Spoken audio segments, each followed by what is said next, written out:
Bonsoir à tous, on commence ce flash d'information avec cette heure de prévention du harcèlement scolaire dans tous les collèges. Annonce du gouvernement il y a quelques jours et ce matin, le recteur de l'Académie de Reims a assisté à cette sensibilisation au collège de Vitry-les-Reims, un établissement qui travaille depuis plusieurs années déjà sur la thématique du harcèlement scolaire. Isabelle Forboto, Philippe Cocampo. Face à ces élèves de 5e, les photos de leurs camarades victimes de harcèlement et qui ont mis fin à leur jour. Avec la conseillère principale d'éducation et grâce au parquet de Reims qui a fourni des enregistrements, les enfants plongent dans des histoires vraies, violentes.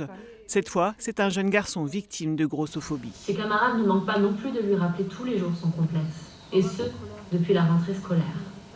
Et toi, le gros porc, retourne manger ta hamburger et casse-toi. Tu crois qu'on n'a pas vu tes publications Instagram de gros lards ? Harcèlement au collège, cyberharcèlement, les élèves de cette classe de 5e du collège de Vitry-les-Reims sont pour beaucoup sous le choc des mots et prennent conscience de ce que vit la victime. Le harcèlement, ça peut partir loin. Ça peut être grave, très grave.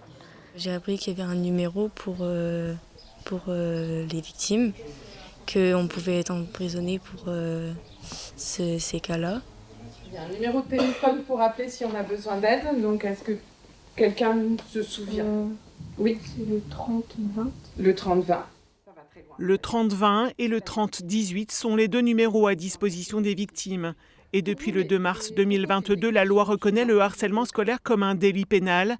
Alors pour tenter de ne pas en arriver là, des référents harcèlement sont nommés dans les collèges, 6 adultes et 24 élèves à Vitry-les-Reims. Ça qui m'embête, tout ça, C'est important pour nous de les faire réagir, de les faire travailler ensemble par l'entraide, par la coopération, pour que justement l'émotion ne soit jamais mise de côté et qu'elle soit vraiment le ciment des réactions pour lutter contre le harcèlement notamment.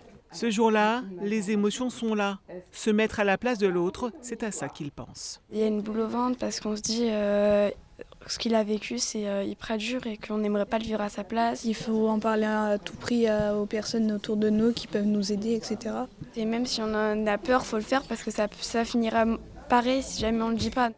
La sensibilisation au harcèlement scolaire au collège, c'est tout au long de l'année et auprès de tous les élèves.